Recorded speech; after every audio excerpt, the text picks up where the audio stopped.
think sometimes when you're really, really, really struggling, really going through something, as I have been, when life sends you a middle finger to the face and you don't know what to go, you don't know what to do, you feel lost, you get to the point of no return, you get to the point where you question your entire life existence, you get to the point where you wonder even going on is even worth it, and you don't know how to get back up, you don't know what to do. I think that's the moment when you do nothing. I think that's the moment you have to stop trying. I think that's the moment when your soul is screaming at you for rest. And I don't mean sleeping all day, I don't mean just taking something to knock you out or hope that you'll be put in a coma. I don't mean rest in that way, but I mean drawing your energy back into yourself, even though your brain will still constantly think about the thing you lost. It's learning how to rewire your brain, and so you stop becoming addicted to that chase. At some point, you have to rely on your higher self, your higher power, the universe, or God. I believe in God. For a long time, I didn't believe in God. Not out of hate or anything for him, I just didn't believe. But when you hit rock bottom, that is where you will find God. Because that is when you will lose your sanity. That is when you'll give up. And that is when that little glimmer of hope comes in. Even though it feels like you shouldn't have it or you don't deserve it. That little, not even a voice, a feeling, a thought, something. That is God. That is what eventually picks you up off the floor. And you might go back to the floor, but then you find God again.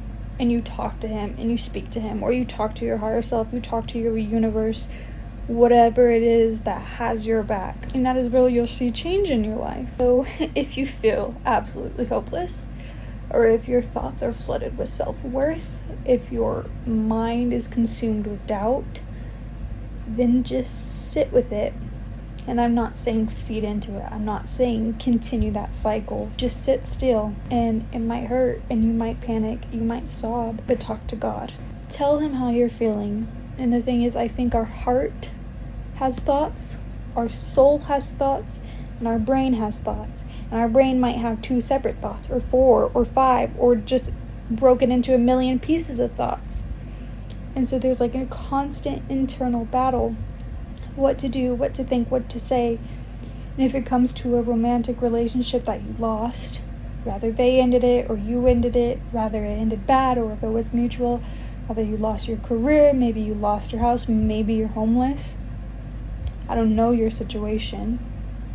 All I know is that when everything is dark, that is when you can find the fire within yourself by talking to God, by telling him, I am hurting, by no longer putting the blame on others. And now I will sit there and I will tell him, I want to love how Jesus loves, and I want to act how Jesus would act, not because I'm replacing him or because I'm trying to be him, but because he is the inspiration. Once you start having that mindset, that is when your brain rewires.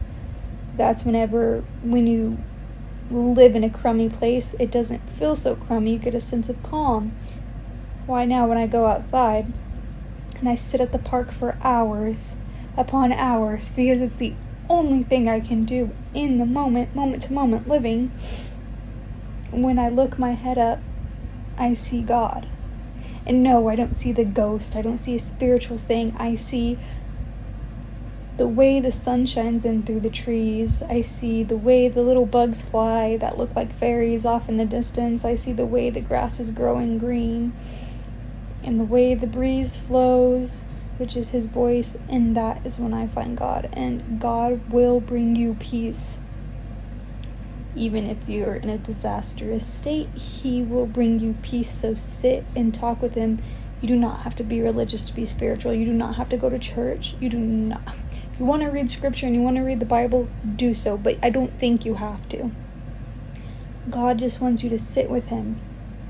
For he wants to give you peace. He wants to give you clarity. And he might not answer all your questions. He might, but he might not. It's trusting that and accepting that and trusting him for who he is. Because when you do, that is when you start waking up. That is when the old self starts to die. And that is when you step into the new light, or quantum shift, reality shift, because you're becoming the new person, the person that God has chosen for you. Struggle isn't bad. Nothing is bad or good. It just is a state. It is just energy. So your breakup is bad, but it's not bad. And I know that's crummy to say, it might be crummy to hear, but it's truth, and it's something I have to realize too, that everything is a lesson, whether you like it or not. And it is teaching you. If you ask for patience, if you want to learn patience, God might hold off on giving you the thing you desire, because He is teaching you patience.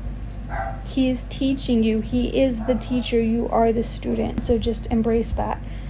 And how you go about moment to moment living, doing what you can for yourself in the moment. When you feel the self-sabotage, you do the yoga. Even though you're still self-sabotaging while you do yoga, you're doing something different. You're moving your body. You're trying. And your brain will rewire itself with time. And it's learning how to say no to the addiction. And I'm not talking about the addiction of like alcohol or drugs. And maybe it is that. It could be anything. But the addiction of needing something than what you already have. Because I know we put so much value on materialistic things, and that seems to make them run away even more, because we start playing the game of chase. It could be a person, it could be a place, it could be substance, it could be anything. You get addicted to that. God doesn't want you to be addicted to that. He wants you to be addicted to Him, because when you're addicted to Him, everything else will flow in. And I mean it in the best way possible, is once you stop idolizing things outside of God, you're putting it on a pedestal, but God can be the only thing on the pedestal. And I know, I used to think that was crummy too. I used to think that He was like a narcissist for that. But then you get clarity, then you get peace once you idolize Him over other stuff, other materialistic, even love, worldly stuff, because He's going to teach you patience, calm, clarity. You can put that addiction, that chase into Him, so you still get that rush, you still get that satisfaction without screwing or self-sabotaging your 3D, without hurting the people around you, without losing anymore. For those of you that are struggling with the loss of a relationship in which you thought you would marry this person, you thought this was endgame, you thought, you built your entire past, present, and future around them, and then that thing is taken away. It's not God punishing you. You didn't do anything wrong, or maybe you did and you need to self-reflect, and that's fine too. But it's learning how to deal with shame and guilt and past regrets, and then letting it go and surrendering it to Him so you can move on. And healing is a process. You'll feel like God Himself at one moment, and the next you'll feel like the devil is attacking you. And that is simply healing, but do not waver in your faith. Do not waver in your love for Him whenever you feel like reaching out to that person that left you. I'm speaking from personal experience. I'm not judging you. Don't. Speak to God instead. Tell Him what you feel. Tell Him what you think. Ask for prayer. Ask Him to bless you. Ask Him to love you. Ask Him to be your partner. And it's not weird to say, God, I want you as my husband, or Jesus, show me what it means to be pursued, because God will give you that love. He will. He wants to pursue you. He will act as your husband, and He will show up for you in that way. And then you can learn what real unconditional love is, because He will give you that. He will provide that for you. You'll learn stability and love through Him. So when your person comes through, when your person changes and comes back to you, or when you find somebody else, even if you don't want to right now, but eventually down the line, God will put Himself in them for you, and you will know. You will actually know. I have not experienced this yet, but it's trust and faith in knowing that, and that even though my person, my one and only, is gone, they chose to leave, it hurts, but I'm also okay. There's also a sense of relief. I can finally let go, and I can finally see who God is, and I can finally ask God to love me and love through Him, and be shown clarity and peace through Him, even in our toughest times. I want to cry out because it hurts, but it's also true. And it's also exciting. It's many emotions at once. It's also gratitude. The thing is, when you ask for God's love, you start seeing gratitude. In even the hardest of situations, you start seeing gratitude. You start being grateful for the experience. You stop hating the person because you know you don't hate them if you love them, or the situation that didn't work out. Because you just have so much trust and so much faith that what is meant to be will be. Set in stone, period. Whether you believe or have God or not. What is meant to be as his child, he will give to you with time and patience and trust in him. And so if this person that has left you or that you left is really, really, really meant to be in your life, they will come back, and it might take time, but they will come back because God will plant that seed. God will bring you together. And if not, he is bringing something better in. He knows you more than you know yourself. He created you from his hands, so he knows you more. And even if you don't want to trust that, it's just simply truth. And once you learn to accept that as truth, that's when clarity and calm finally hits you. Because what I manifest for now is internal peace. Is that no matter what I go through and what I experience and what I feel deep within my soul, there will still be peace. And I am finally receiving that because I've finally learned how to ask for God's help. Finally learned how to just sit and talk to him. To just feel his presence. Even in the coldest and quietest of rooms. Even in the hottest, loudest days. Feel his presence. Talk to him within your mind. Just have a relationship. Have him as a friend. You don't have to share any of this with others because he is there for you. I'm finally getting peace. I'm finally not worrying, because the thing is, so much of us want to have control, especially when manifesting. We say we are in control, and if you want to believe that, that's fine. Sometimes you do need to take control, but sometimes you need to learn when to get in the passenger seat and let Jesus take the wheel. Like, literally, it's a funny saying, but it's a saying for a reason. And right now I'm finding so much peace in knowing that I am completely out of control. There is nothing I can do, nothing I can say, nothing I can think that will make things play out a certain way. And there's peace in that, and knowing whatever is meant to happen will happen. So if he comes back, I will accept it, and if not, but I'm not holding on to the idea that this person, place, or thing is coming back. I'm learning how to move on. I'm learning how to live life without it. I'm letting go of the hope that this thing is coming back, because this hope in the outside world and the thing that is not God is just draining my energy. It's making me tired. It's making me hateful. It's making me depressed. It's making me so many things, and it's just wiring my brain for the chase. It's putting the thing that I desired most on a pedestal. And now I truly don't desire that thing, because all I desire is internal peace. And I get peace through God, through speaking to him, through being with him, through loving him. And true, honest trust. And if you don't think you can trust it, you don't want to believe, you don't want to let go, you'll have your time. You'll have your moment. And I'm not saying it's going to be disastrous before you have your moment. But for some it will, for some it won't. But eventually you will have your moment where you just fully accept trust, but when you fully surrender all. And you will hear so many manifest stories of you need to let go, you need to let go, you need to let go. You cannot force yourself to let go, unfortunately, because that's still you trying to hold on to something. It's like a paradox, it's a loop, it's a cycle. You will let go when your soul is truly ready to let go and to let God come in. And if you want to get to that point, you can start with affirmations.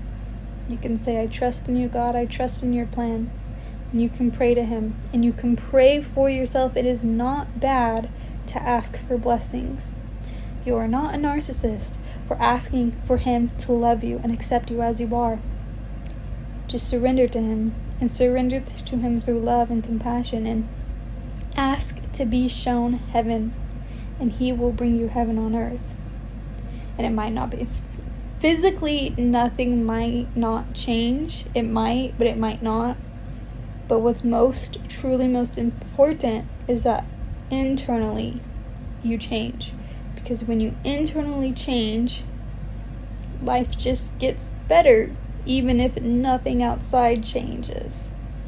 That's my rant. That's my deep dive. Real quick, another thing I wanted to add is, if it is with the person that has left, keep your peace.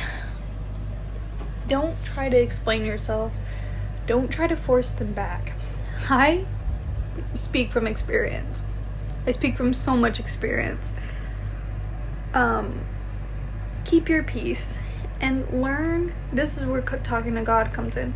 Learn that nothing you could have said or done or anything would make a difference. And that might hurt you at first, but eventually you'll find peace in that thought and knowing you don't have to explain anymore.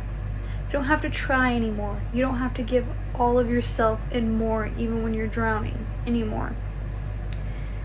And the thing is, if you truly love this person, I mean like truly loved and tried, and even if you weren't perfect, we all make mistakes, we all do bad things, we all have regrets, but if you gave your love to this person, even if they couldn't see that in the moment, or even if they did but still left anyways, and I don't mean this out of vengeance, they will regret it. And I think most of the time they do come back. But even if they don't, they will seek that love you gave in others, because that love is hard to find. That is rare. So if you are genuine, if you are good, and if you just tried, if you tried your best and your very best, and you showed up the very best that you knew how, even if it wasn't stable 100% of the time, if you tried, you know how many people out there in the world of billions that just don't try? That just don't care? And the thing is, you can't. And out of love, I know, out of love, it makes you feel guilty. It makes you want to bring them back so that way you can give them more love, because you don't want them to go through the hurt. You don't want them to experience hardship in another relationship. Maybe your ego does, but your soul doesn't. The goodness of your heart doesn't. You want them to be able to be happy, and maybe it's a reason why you left. Or maybe it's the reason you finally decided, okay, I'm gonna stop calling. I'm gonna stop reaching out. I'm gonna let you figure this out on your own, because they have to figure it out on your own. You gave so much of your love, which was beautiful, but you can't fix people. God can fix people. You can't. You can inspire and you can help, and you did your part when you were in their lives. But at some point, it is better to step away and to let them discover it on their own. By the time they come back, maybe you won't want them back, and that's fine. But if you do, it's okay to indulge in it again. Ask God for guidance, and He will show you through inspired action. But the thing is, I've come to the realization we cannot fix people. We cannot help them if they do not want to be helped. It's like, I heard a story about in a book I read about this guy who made a church, and he was praying for these men, and none of them wanted it. They were there, but they weren't present, and he could see the sadness, the loss in their eyes, and he asked for anyone to stand up, and nobody would. And he sat there for like 5 minutes with his hands in the air, waiting for someone to stand up, and nobody would. And that's the thing, is eventually you just have to walk away. So you know you tried your best. You know you did your part. Be proud of yourself for that. Show gratitude for yourself for that, because you are acting through love. But if people are not willing to be helped, if they are in such a state of loss, even if they are not outwardly displaying it, but you know inwardly it's confused, I know you want to help them because you love them, but the best thing you can do for them is let them be. Is let them settle with it.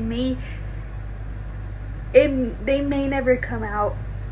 You can pray for them without giving your energy to them, that they'll make it through. But if they don't, I know you'll feel guilty, because all you want to do is love and help. That's what makes you good. That's what makes your soul thrive. But you can't. You can't. I'm sorry. I know you want to, but you can't. So let them figure it out on their own. And if they never do, they're grown up. Okay? They'll get through. They might live a miserable life without you. They might look for you in every setting. They might not. But the thing is, you can't fix them anymore if they're broken, if they're not willing to have your help, and if they're leaving, if they're pulling away, if they're closing that door, they're not willing. You trying is just at some point going to make it worse for them. Let them figure it out on their own. It is not your battle to fight. It is God's. Give it to God. Pray for them once or twice, and then shut the door.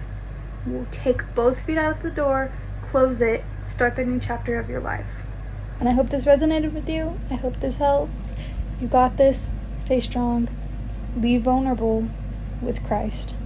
Love your thoughts. Stay healthy and happy. I'll see you in the next video.